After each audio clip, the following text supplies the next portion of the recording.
Once upon a time, there lived a woman who ran out of estrogen.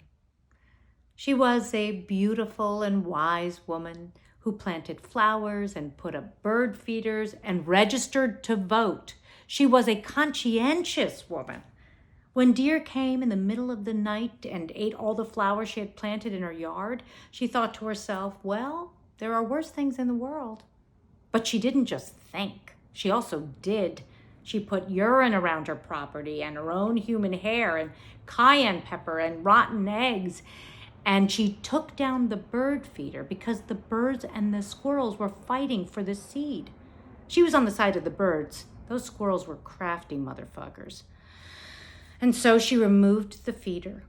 Without it, she was happier. She was healing in her beautiful garden. But all the little buds didn't change her hormonal imbalance. She had weird dreams about her ex-father-in-law, and she kept thinking Donald Trump was going to die, not in a violent or vengeful way, but in a I ought to trim my nails kind of way. She asked her doctor about all of it, and her doctor said that it was normal, that the insomnia and the weight gain were normal. Am I supposed to lose my sense of humor? She asked, and the doctor said, have you? And she said, I'm pretty sure I have. And the doctor laughed and said, I don't know about that.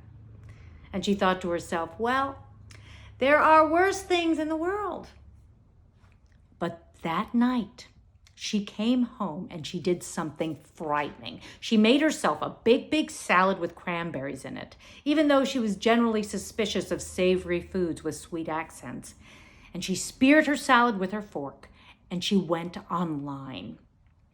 She looked at AARP.org, even though she wasn't retired.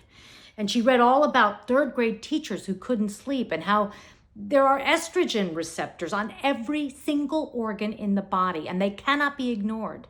And then she read an article on BBC.com in which academics urged male and female staffers to say the word menopause at least 3 times a day. She read something about purity and apathy on an ultra-Orthodox Jewish website that upset her profoundly, and it made her wonder if she had peaked at her bat mitzvah.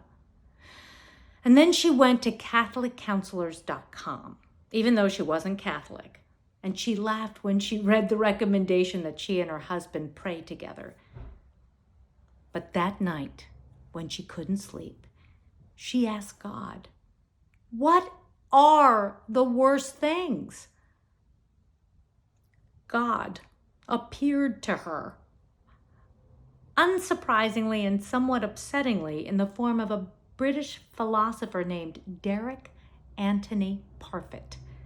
This made sense because she took a lot of classes in college with the word moral in them. He had very thin white hair and a charming smile. Don't worry, I'm an atheist, he said. God's an atheist? Of course I am, he said. Oh. And morality is complicated, he added. Because you're an atheist? Well, that's part of it.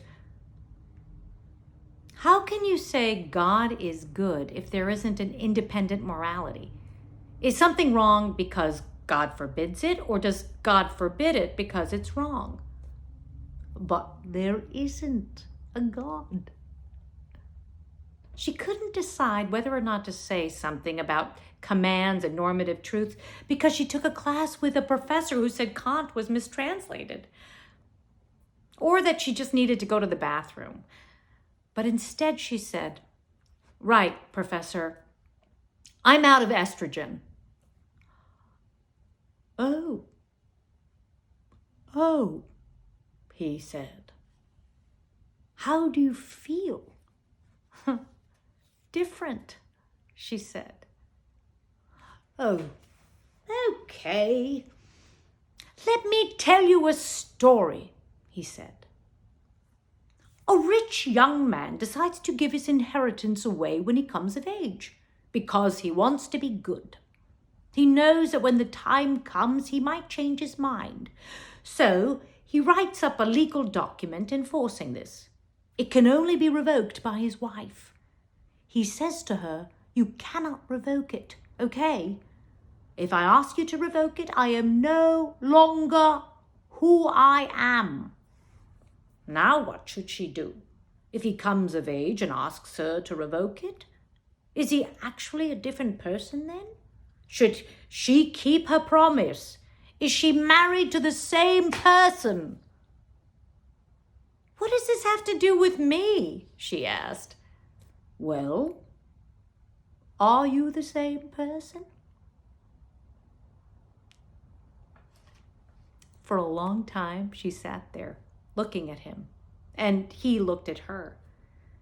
She wondered about everything she'd ever promised, to her first husband and now to her second, and what had he asked of her and why. And she thought about when she wanted to be good and what she wanted now.